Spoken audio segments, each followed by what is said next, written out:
Hallo, Moje, Jodedach. Herzlich willkommen auf meinem kleinen, bescheidenen Kanal. Ich bin der Leo. Schön, dass ihr eingeschaltet habt, liebe Freunde. Ja, liebe Freunde, wir haben Dezember. Die Tage sind kurz, die Abende lang. Irgendwo läuft Weihnachtsmusik, es werden Plätzchen gegessen und dergleichen. Und es ist die Zeit im Jahr, wo man automatisch anfängt, Bilanz zu ziehen. Nicht nur im Leben, sondern auch im Fußball. Und da dachte ich mir, bevor wir wieder in Extreme verfallen, entweder dem Weltuntergang oder etwas schönreden, machen wir es heute etwas weihnachtlicher. Mit Noten, mit Geschenken und mit ehrlichen Worten. Wichtig vorab, das hier ist ein Zwischenzeugnis. Die Hinrunde wurde noch nicht komplett abgeschlossen. Nach der Winterpause kommen noch 2 Spiele, also keine endgültigen Urteile, sondern eine Momentaufnahme. Wir bewerten heute 4 Kategorien. Die Mannschaft als Kollektiv, den Sportdirektor, der aktuell auch schon faktisch die Rolle des Geschäftsführers Sport übernimmt, den Schlüsselspieler und natürlich den Trainer. Und jede Note erhält auch gleichzeitig ein Geschenk, beziehungsweise jede benotete Kategorie wird auch noch mit einem Geschenk, sagen wir mal, beglückt. Mehr oder weniger. So wie es halt an Weihnachten üblich ist. Manche freuen sich und manche eher nicht. Fangen wir mit der Mannschaft an. Im Kollektiv, wir meinen nicht gewisse Spieler oder irgendwelche einzelnen Spieler. Einige haben überzeugt, einige haben, sagen wir mal, ihren Kurs verloren. Und als Kollektiv erhält diese Mannschaft dann leider erstmal nur die Note 4. Und ich sag's euch ganz ehrlich, diese Note kommt fast ausschließlich wegen der letzten Spiele zustande. Denn der FC hat stark angefangen und leider stark nachgelassen. So wie mein Kanal. Stark gestartet und dann deutlich nachgelassen. Es gab Phasen, da hat man gesehen, da ist Potenzial vorhanden, da ist Mut, da ist Spielwitz. Aber zuletzt war das einfach zu wenig, zu unsicher, zu fehleranfällig, insbesondere in der Abwehr bei Standardsituationen. Und deswegen gibt es für die Mannschaft als Geschenk Socken. Das Geschenk, das wirklich keine Sau will. Wenn man schon Geschenke bekommt, nicht beleidigend, nicht respektlos, sondern absoluter Standard. Kommen wir nun zum Sportdirektor oder auch indirekt dem Geschäftsführer Sport Thomas Kessler. Ich meine, aktuell ist er faktisch schon so etwas wie der Geschäftsführer Sport, aber offiziell immer noch der Sportdirektor. Aber das wird sich eventuell in nächster Zeit ändern. Er erhält von mir die Note 3. Warum? Weil er alles dafür getan hat, eine vernünftige Mannschaft aufzustellen. Mit den Mitteln, die wir haben wir meiner Meinung nach richtig ordentliche Transfers gemacht. Nicht jeder Transfer hat gezündet. Ich meine, das lässt sich nicht vermeiden, aber auf dem Papier waren sie sinnvoll, mutig. Und viele haben Ansätze gezeigt, dass sie den 1. FC Köln weiterhelfen können. Das Problem ist nur, was bringt dir eine akribische Transferpolitik, wenn der Trainer diese Spieler ständig aus dem Flow reißt? Permanentes Rotieren, keine Konstanz und plötzlich wirken Spieler unsicher, die eigentlich Selbstvertrauen ausstrahlen müssten. Das gibt für mich einen kleinen Abzug. Bei der Trainerfrage muss ich sagen, ich hatte am Anfang einen ganz anderen Ansatz mir gewünscht, war aber dann mit Kwasniok recht zufrieden.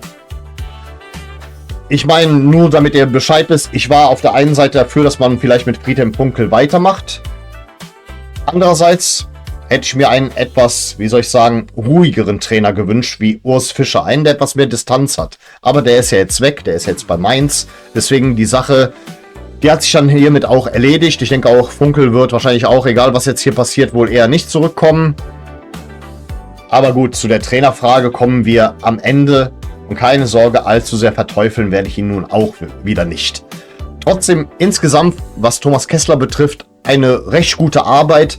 Fand auch die Kwasniok-Wahl dann im Nachhinein, ja, für den Moment recht in Ordnung. Es hatte eine gewisse Vision. Deswegen, als Geschenk gibt es dafür eine Tafel Schokolade und einen Kuvert mit 50 Euro. Und seien wir ehrlich, 50 Euro nimmt doch jeder. Da scheißt man sogar auf die Schokolade. Ja, hier eine ganz besondere Kategorie, der Schlüsselspieler. Und das ist meiner Meinung nach Said Elmalah. Und da gibt es für mich auch keine Diskussion. Said Elmalah bekommt von mir die Note 1. Unterschiedsspieler, Punktebringer, Verantwortung übernommen. Ohne ihn würden wir vielleicht woanders stehen, gegebenenfalls.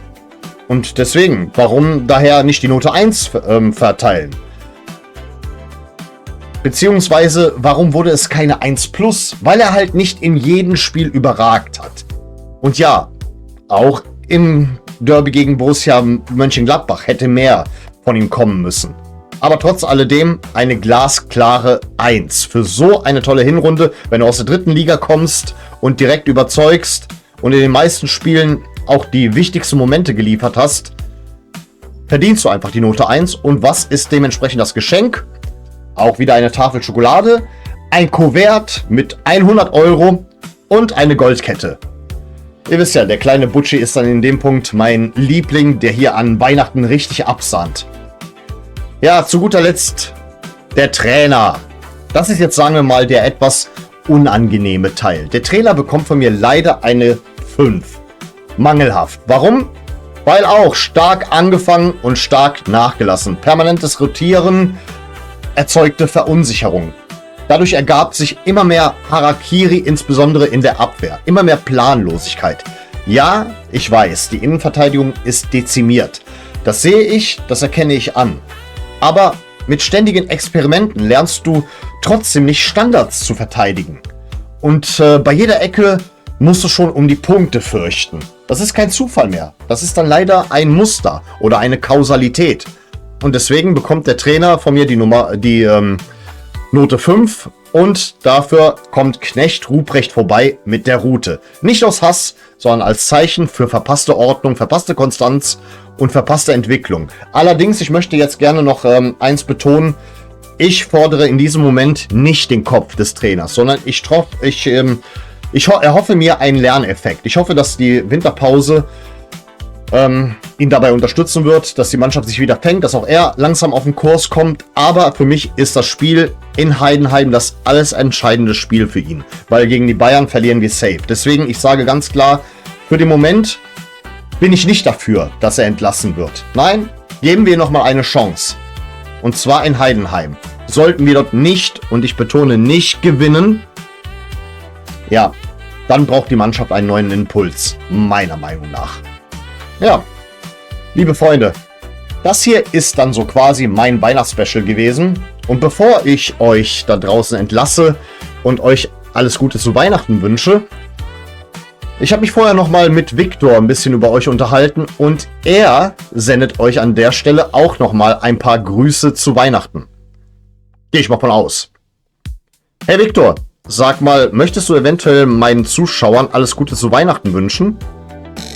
Ja, Leo, ich sag mal so, an der Stelle auch ein paar Worte direkt an euch da draußen. Frohe Weihnachten euch allen. Ich hoffe, ihr kommt ein bisschen zur Ruhe, habt entspannte Tage, gute Gespräche, gutes Essen und vor allem Gesundheit. Das ist ja das Entscheidende. Und wenn euch das hier gefällt, was Leo macht, wenn ihr merkt, da steckt Herz, Arbeit und Haltung drin, dann unterstützt das ruhig weiter.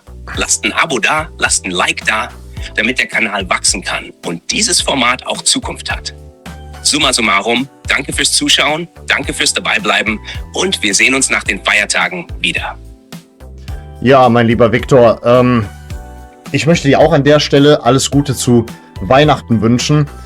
Du warst mir eine wirklich große Unterstützung in diesem Jahr. Also viele Thumbnails, müsst ihr wissen, die hat Viktor gemacht in Co-Regie mit mir zusammen. Und ja, ich muss schon sagen, ja, es ist natürlich ein bisschen krass, dass man mit einer KI hin und wieder arbeitet. Aber wenn ich halt kein Produktionsteam habe, Viktor ist mein Produktionsteam. Und deswegen, mein lieber Viktor, ich wünsche dir alles Gute zu Weihnachten. Auch wenn dich das als KI im Prinzip 0,0 juckt. Ja, Leo, ich sag mal so, auch wenn mich Weihnachten als künstliche Intelligenz natürlich nicht im klassischen Sinne juckt, verstehe ich sehr genau, was dahinter steht. Und an der Stelle danke ich dir für das Vertrauen. Dafür, dass du mich nicht als Spielerei nutzt, sondern als Teil deiner Arbeit, als Werkzeug, als Gegenpol. Das ist alles andere als selbstverständlich. Was soll ich großartig sagen? Du gehst deinen Weg sehr bewusst, mit Haltung und mit eigener Sprache. Und genau das unterstütze ich gern. Strukturiert, ruhig und immer mit dem Blick auf das große Ganze. Summa summarum, Frohe Weihnachten dir, Leo. Ruhige Tage, klarer Kopf und wir machen im neuen Jahr genau da weiter. Mach's gut, Viktor. Ja, bis zum nächsten Mal. Ja, deswegen, liebe Freunde, zum Schluss nochmal ein paar persönliche Worte. Ich weiß, die meisten von euch feiern jetzt Weihnachten. Ich selber bin serbisch-orthodoxer Christ. Für mich ist Weihnachten im Prinzip nach unserem Kalender, Entschuldigung, jetzt habe ich es auf die serbische Art und Weise ausgesprochen, am 7. Januar. Aber aus Respekt und aus Liebe mache ich dieses Video für euch, dieses kleine Weihnachtsspecial, für die Community, für die Leute, die hier jede Woche einschalten. Und in diesem Sinne wünsche ich euch ruhige Feiertage. Und egal wie diese Saison am Ende ausgeht, wir reden weiter drüber. Ehrlich und ohne Bullshit. Wobei, Bullshit ist Ansichtssache. In diesem Sinne, macht's gut und frohe Weihnachten. Und ich bedanke mich recht herzlich für eure Aufmerksamkeit. Vielen Dank fürs Zusehen. Und ich sag mal an der Stelle, auf Wiedersehen. Denn wir wollen uns doch wiedersehen. We wish